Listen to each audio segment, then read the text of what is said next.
Welcome बच्चों। हम करेंगे एक्सरसाइज 1.2 का क्वेश्चन नंबर 1 जिसमें दे रखा है prove that root 5 is irrational. हमें प्रूव करना है कि अंडर रूट 5 जो नंबर है वो अपरिमेय संख्या है। तो इसके लिए हमें क्या करना है, एक एग्जांपल हम पहले डिस्कस कर चुके हैं तो वो भी देख सकते हैं जैसे वो हुआ है एज इट इज़। हमें ये करना है, देखो इसके लिए करना क्या है कि हमें प्रूव करना है कि ये संख्या अपरिमेय है। तो इसके लिए हम इसका ऑपोजिट मानेंगे रूट 5 क्या है, एक परिमेय संख्या है। देखो यहाँ से शुरू करेंगे, माना रूट 5 एक परिमेय संख्या है। सबसे पहले इसका ऑपोजिट मान लेंगे, परिमेय संख्या है। अब अगर कोई भी परिमेय संख्या होती है तो उसे हम क्या करते हैं, P/Q की फॉर्म में लिख सकते हैं। तो नेक्स्ट लाइन में हमने लिखा है, इसलिए माना root 5 is equal to A/B। A/B की फॉर्म में लिखा जा सकता है इसको, जहाँ B इज नॉट इक्वल 0।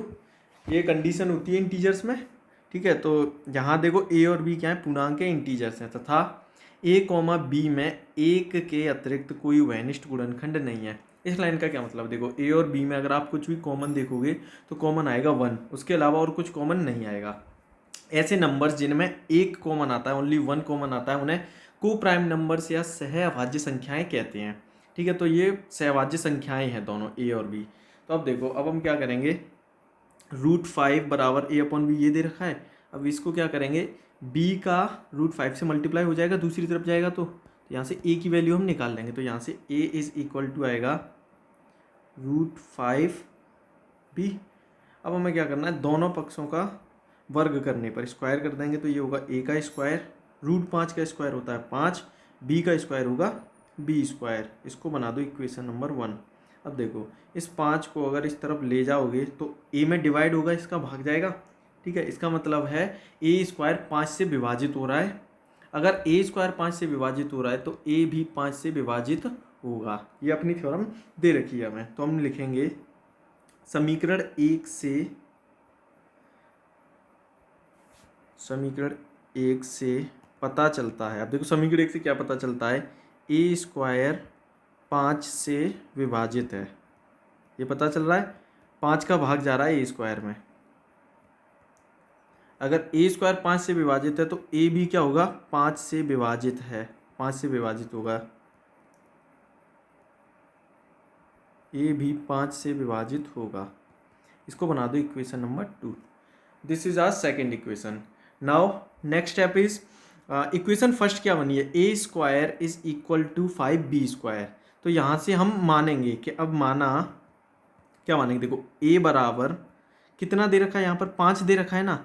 तो इस 5 की जगह 5 लिख लो, B स्क्वायर ना, B की जगह कोई K मान लो, K इज अ इंटीजर, जहाँ पर K क्या है, इंटीजर है, एक पूर्णांक है। K इज अ इंटीजर और पूर्णांक, ठीक है, K एक पूर्णांक है। अब K A की जो वैल्यू हमने फाइंड की है यहाँ से, ये इस वैल्यू को इक्वेशन फर्स्ट में हम पुट कर देंगे। तो लिखेंगे A का मान, थ्योरी जो भी हम लिख रहे हैं ना इस थ्योरम में, वो सारी हमें लिखनी पड़ेगी, तभी इसके नंबर मिलेंगे। तो A का मान समीकरण 1 में रखने पर, अब देखो A का क्या मान है, A बराबर है 5K। तो A की जगह लिखेंगे 5K, A का स्क्वायर है तो 5K का whole square is equal to किसके बराबर है, 5B स्क्वायर। ये होगा 5 का स्क्वायर होगा 25, K का होगा K स्क्वायर बराबर किसकी है, 5B स्क्वायर। यहाँ देखो 5 से ये कैंसिल होगा एक बार, ये कैंसिल होगा 5 बार, ठीक है, कैंसिल हो रहा है। तो अब हम क्या करेंगे, वेट, तो यहाँ तो हो जाएगा 5K square is equal to B square. कैसे होगा, 25/5, इसको सॉल्व करेंगे तो ये बचेगा 5K square is equal to B square. और इसको क्या लिख सकते हो, B स्क्वायर बराबर 5K स्क्वायर। इसको बना दो समीकरण नंबर 3। अब देखो समीकरण नंबर 1 और 3 देखो दोनों एक जैसे हैं, B स्क्वायर बराबर 5K स्क्वायर, A स्क्वायर बराबर 5B स्क्वायर। तो अब इस 5 को अगर आप इस तरफ लाओगे तो 5 का डिवाइड जाएगा इसमें, डेट मीन्स B स्क्वायर 5 से विभाजित हो रहा है। अब अगर B स्क्वायर 5 से विभाजित हो रहा है तो B भी 5 से विभाजित होगा, ये अपनी थ्योरम है। तो अब हम यहाँ लिखेंगे समीकरण 3 से पता चलता है कि, समीकरण 3 से पता चलता है कि, अब देखो समीकरण 3 से क्या पता चल रहा है, समीकरण 3 से हमें पता चलता है B स्क्वायर 5 से विभाजित है, हो रहा है। अब अगर B स्क्वायर 5 से विभाजित है तो बी भी क्या होगा, 5 से विभाजित होगा। ये अपनी थ्योरम में जो हम पहले पढ़ चुके हैं। इसको मान लो इक्वेशन नंबर 4। इससे पहले इक्वेशन 3 हमने जो देखी थी, एक बार 3 को देखो क्या कहती है। इक्वेशन 3 कहाँ है, सेकंड, सॉरी इक्वेशन 2 को देखो क्या कह रही है। इक्वेशन 2 ए 5 से विभाजित होगा, यही कह रही है। इक्वेशन 2 बताती है ए जो है 5 से विभाजित है। अब देखो इक्वेशन 4 देखो, बी 5 से विभाजित होगा और ए 5 से विभाजित होगा। तो समीकरण 2 और 4 से पता चल रहा है कि ए और बी ऐसे नंबर्स हैं जो किससे विभाजित हो रहे हैं, 5 से विभाजित हो रहे हैं। और इससे पहले अभी हमने क्या बताया था कि ए और बी क्या है, को प्राइम नंबर्स हैं, सहभाज्य संख्या है। इनमें कॉमन अगर कुछ आएगा तो वो सिर्फ 1 होगा और कुछ नहीं होगा। परंतु यहाँ कॉमन क्या आ रहा है, देखो 5 कॉमन आ रहा है। तो इसका मतलब अभी हमने जो ऊपर माना था वो गलत माना था। ठीक है, अब देखो समीकरण 2 और 4 से हमें ये साफ पता चल रहा है कि ए और बी का उभयनिष्ठ गुणनखंड 5 है। तो हम ये लिख लेते हैं इस प्रकार। अब थोड़ी सी थ्योरी तो हमें लिखनी पड़ेगी, तो देखो इसके लिए लिख लेते हैं, थोड़ा सा नीचे करते हैं इसको। हाँ, इस प्रकार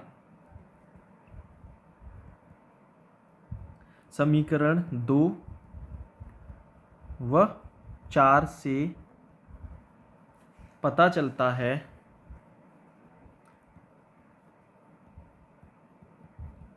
क्या पता चलता है, देखो पता चलता है कि 2 व 4 से पता चलता है कि ए और बी का उभयनिष्ठ गुणनखंड कितना है, 5 है। साफ पता चल रहा है, दोनों में यही लिखा है हमने। तो उभयनिष्ठ गुणनखंड 5 है। ठीक है, अब देखो इस प्रकार समीकरण 2 व 4 से पता चलता है कि ए और बी का उभयनिष्ठ गुणनखंड 5 है।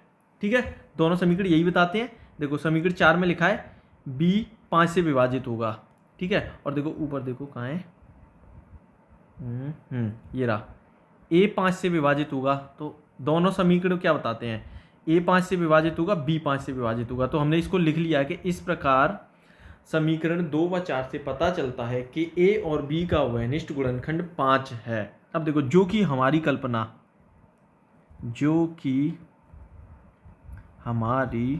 अब देखो शुरुआत में हमने कुछ माना था, हमारी कल्पना, वेट क्या लिख किया ये, कल्पना, जो कि हमारी कल्पना। आप देखो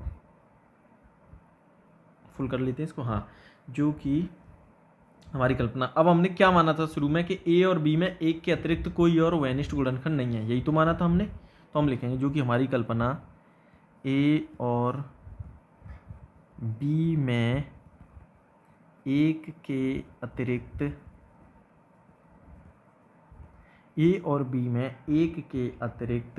कोई उभयनिष्ठ गुणनखंड नहीं है, कोई उभयनिष्ठ गुणनखंड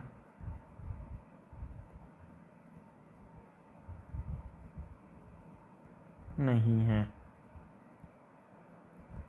ये हमने माना था शुरुआत में कि ए और बी में एक के अतिरिक्त कोई भी उभयनिष्ठ गुणनखंड नहीं है। तो ये जो कि हमारी कल्पना इस कल्पना के विपरीत है, इसके विपरीत है। अब देखो इस प्रकार समीकरण 2 व 4 से हमें पता चलता है कि ए और बी का उभयनिष्ठ गुणनखंड 5 है, जो कि हमारी कल्पना के विपरीत है। अब हमारी कल्पना क्या थी, हमने शुरुआत में लिखा था कि ए और बी का एक के अतिरिक्त कोई उभयनिष्ठ गुणनखंड नहीं होगा, और ये हमें इसके विपरीत प्राप्त हो रहा है। तो अब देखो यह विरोधाभास हमें क्यों मिल रहा है, यह विरोधाभास हमारी त्रुटिपूर्ण जो परिकल्पना थी उसके कारण मिल रहा है। क्या त्रुटिपूर्ण कल्पना थी, हमने शुरुआत में माना था कि माना √5 एक परिमेय संख्या है, जो कि हमने गलत माना था। अतः √5 कैसी संख्या है, अपरिमेय संख्या है। अब लिखेंगे यह विरोधाभास, थ्योरी है थोड़ी सी इसमें लिखनी पड़ेगी। यह विरोधाभास हमारी त्रुटिपूर्ण परिकल्पना, इसको थोड़ा सा लाइट किया जाए, यह विरोधाभास हमारी त्रुटिपूर्ण परिकल्पना के कारण हुआ है।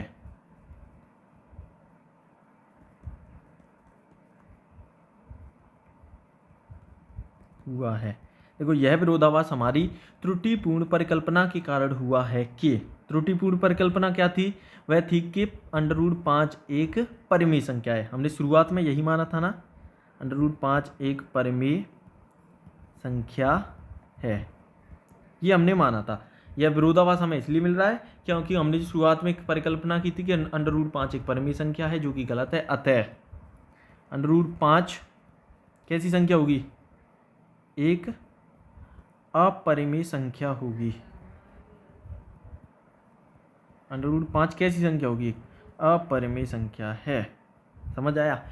एक बार वापस से पूरे को देखते हैं कंबाइन करके कि क्या था इसमें। ठीक है, चलो वापस से देखते हैं एक बार। ओके, अब देखो सबसे पहले हमें प्रूव करना है कि prove that √5 is irrational number. ठीक है, तो हम मान लेंगे कि माना √5 एक परिमेय संख्या है। ये हम मान के चलेंगे कि मान लिया हमने कि √5 एक कैसी संख्या है, परिमेय संख्या है। अब अगर कोई भी संख्या परिमेय संख्या होगी तो देखो, इसलिए माना अगर यह परिमेय संख्या है तो √5 किसके बराबर होगा, a/b के, जहां b is not equal 0 and a और b क्या है, पूर्णांक होते हैं। अब देखो पूर्णांक तो होते हैं साथ में, देखो a और b में एक के अतिरिक्त कोई उभयनिष्ठ गुणनखंड नहीं है।